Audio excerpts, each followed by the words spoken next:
કેમ છો વિદ્યાર્થી મિત્રો? મજામાં? જય શ્રી કૃષ્ણ. આજે આપણે સ્ટેન્ડર્ડ 7 સાયન્સ અને ટેકનોલોજી ચેપ્ટર 12 વનસ્પતિમાં પ્રજનન. લાસ્ટ વિડિયોની અંદર અલિંગી પ્રજનન એટલે શું, લિંગી પ્રજનન એટલે શું, પુષ્પના ભાગો સ્ત્રીકેસર, પુંકેસર વગેરે વિશેનો અભ્યાસ કર્યો. આ વિડિયોની અંદર આપણે પરાગનયન જોઈશું. પરાગનયન બીજનો ફેલાવો કઈ રીતે થાય છે, બરાબર છે, ફલિતાંડનું નિર્માણ કેવી રીતે થાય છે, એ બધું જોવાનું છે. હવે અહીંયા જુઓ, પરાગનયન એટલે શું? તો આ શબ્દ તમારા માટે એકદમ નવો હશે. હવે અહીંયા આગળ મેં આ પુષ્પ ડ્રો કરેલું છે. પરાગનયનના બે પ્રકાર છે. સ્વ એટલે પોતાની રીતે સ્વ પરાગનયન, અને પર એટલે બીજા ઉપર આધારિત રાખે, બરાબર? પર પરાગનયન. હવે અહીંયા આગળ એક આપણે પુષ્પ ડ્રો કરેલું છે.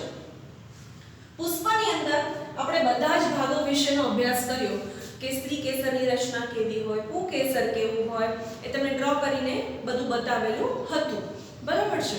અહીંયા આગળ આપણે જોઈએ છીએ કે આ છે એ પરાગાસન છે, અને આ પુષ્પમાં આ છે પરાગરજ.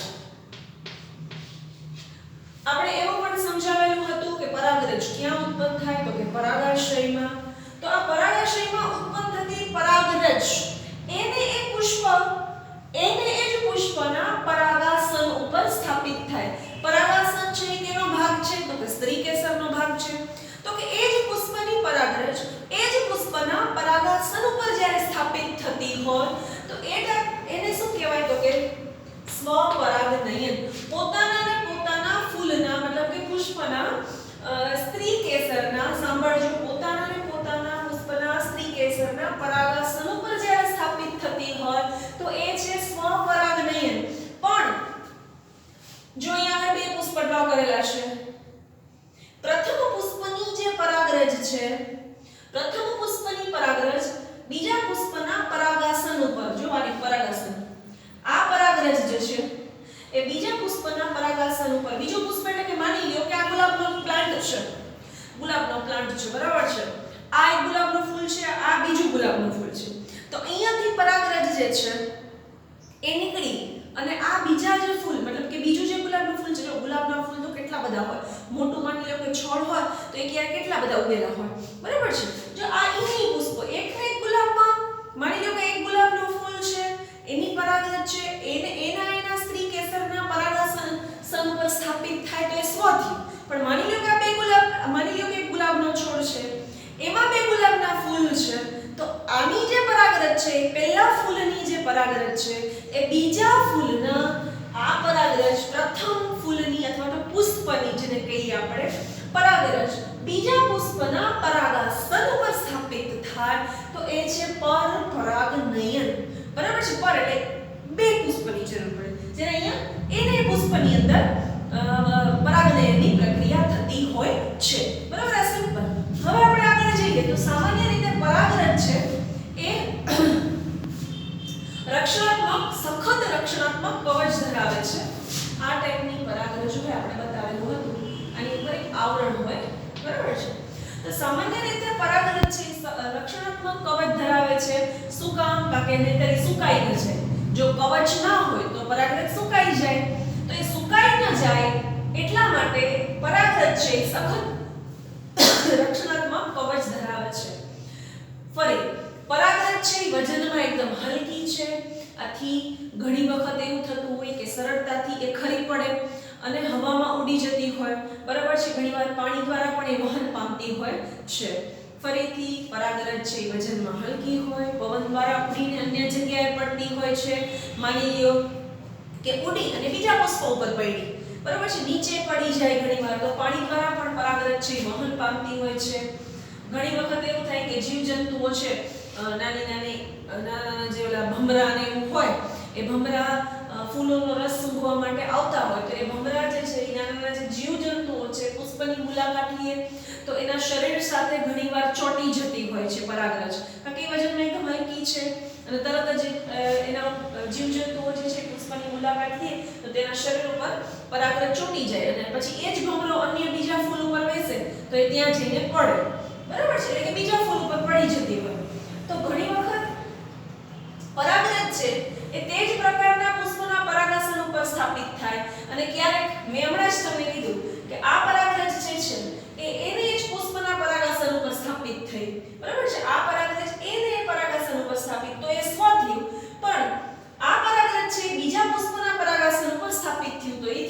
પરપરાગનયન. તો પરાગનયનની આપણે જ્યારે વ્યાખ્યા જોતા હોય ત્યારે ખાસ પરાગાશયમાંથી, જો મેં તમને કીધું કે પરાગાશયમાં શું ઉત્પન્ન થાય તો કે પરાગરજ. હવે જો પરાગાશયમાંથી પરાગરજનું પરાગાસન તરફનું જે વહન છે એને કહેવાય પરાગનયન. એટલે કે આ પરાગરજ છે બરાબર, ક્યાં ઉત્પન્ન થાય તો કે પરાગાશયમાં. એનું વહન ક્યાં થયું તો કે પરાગાસન ઉપર. આ જે પ્રોસેસ છે એને કહેવાય પરાગનયન. બરાબર છે, વ્યાખ્યા ખાસ યાદ રાખવાની છે.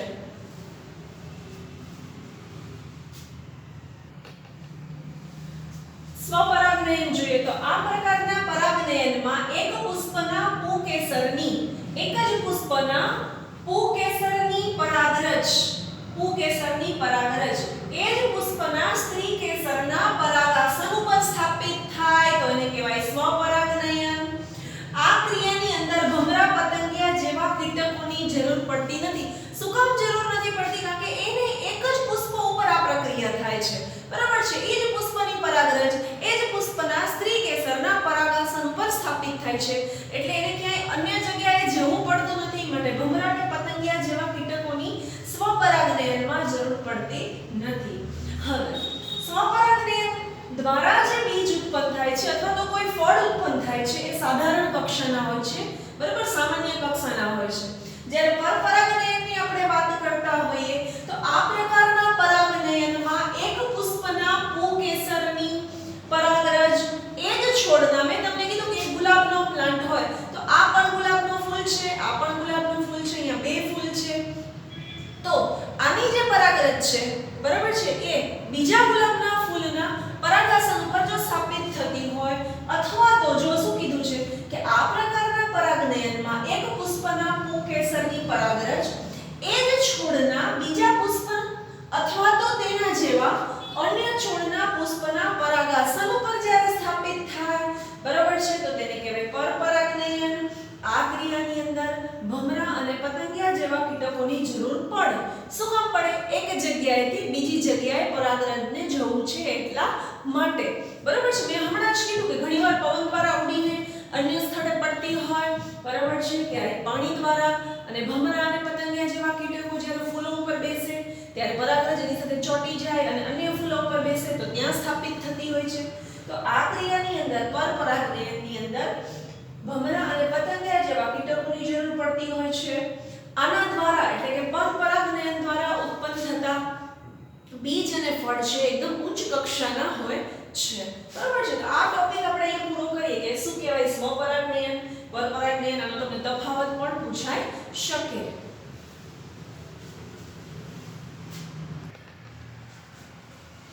ફલન, ફર્ટિલાઇઝેશન. ફલન એટલે શું? અહીંયા આગળ આપણે આકૃતિ ડ્રો કરી છે. અહીંયા આગળ બરાબર છે, કઈ રીતે ફલનની ક્રિયા થાય છે, કઈ રીતે ફલિતાંડનું નિર્માણ થાય છે. તો કે પરાગનયનની જ્યારે પ્રક્રિયા થતી હોય ત્યારે આપણે હમણાં જ કીધું કે પરાગાશય જે છે એમાંથી ઉત્પન્ન થતી અથવા તો પુકેસરમાંથી ઉત્પન્ન થતી પરાગરજ જે છે એ પરાગાસન ઉપર સ્થાપિત થાય. બરાબર છે, પરાગાસન ઉપર સ્થાપિત થાય પછી એ અંકુરિત થાય. જો અહીંયા તમને બતાવેલું છે, તમે જોઈ શકો છો આ સ્ત્રી કેસર છે બરાબર છે. હવે આ પરાગાસન છે, આ પરાગરજ આના ઉપર સ્થાપિત થઈ બરાબર છે, અંકુરિત એટલે કે વિકાસ પામી. પછી શું થશે? આ અંકુરિત જે પરાગરજ છે એમાં અહીંયા તંતુ જેવી રચના હોય છે જેમાંથી પરાગનલિકા ઉત્પન્ન થાય. બરાબર છે, એ પરાગનલિકા વધતી વધતી ક્યાં જાય તો કે અંડાશયમાં જાય. અંડાશયમાં શું હોય? અંડકોષ હોય.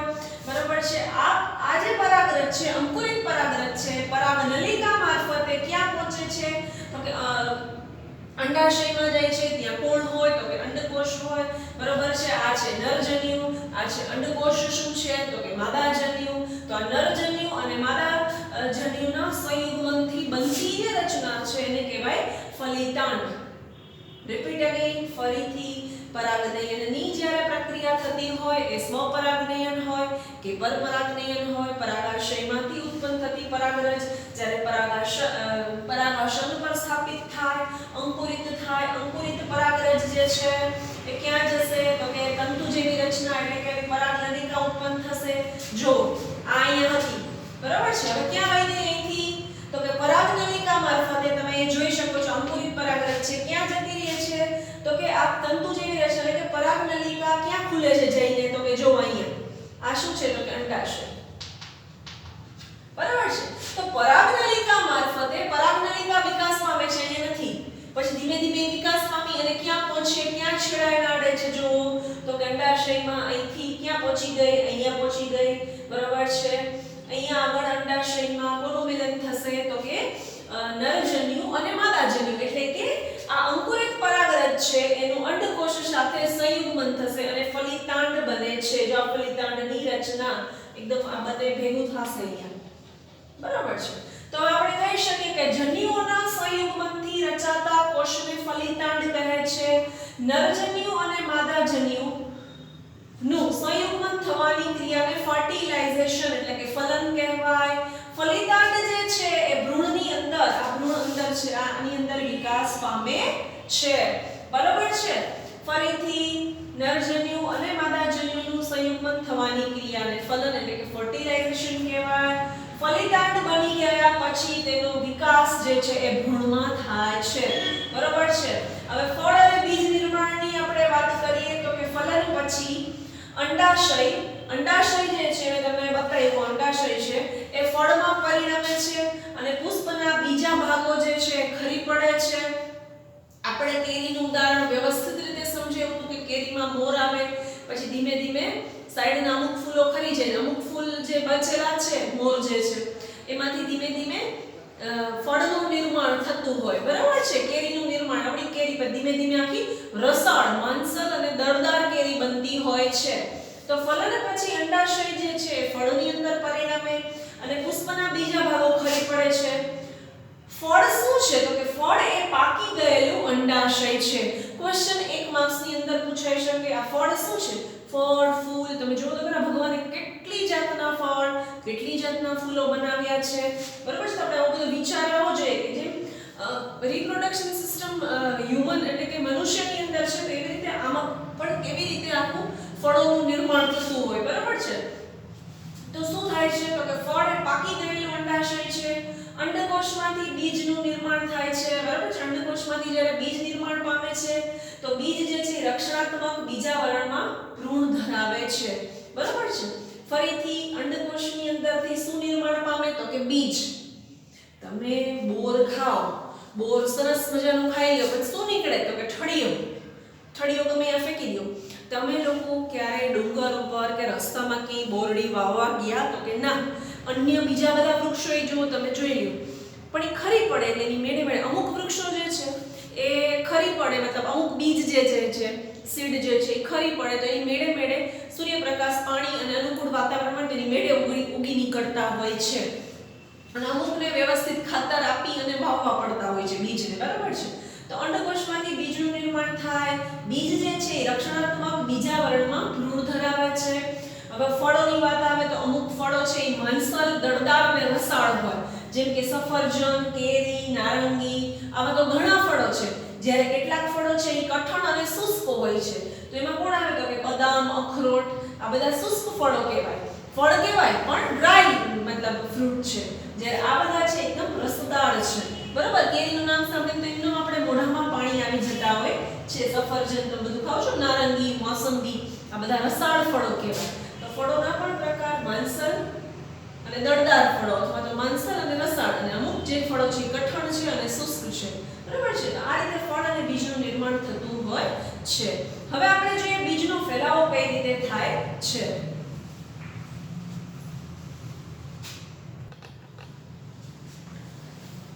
બીજનો ફેલાવો કઈ રીતે થાય છે તો કે તમે ઘણી વખત આપણે રસ્તામાં જતા હોઈએ ત્યારે એવું નથી કે એક જ જગ્યાએ એક પ્રકારના પુષ્પ જોવા મળે. માની લો કે રાજકોટમાં જોવા મળતા હોય પછી જામનગરમાં ન મળે, જામનગરમાં જે વૃક્ષો છે અહીંયા ન મળે, એવું હોય છે.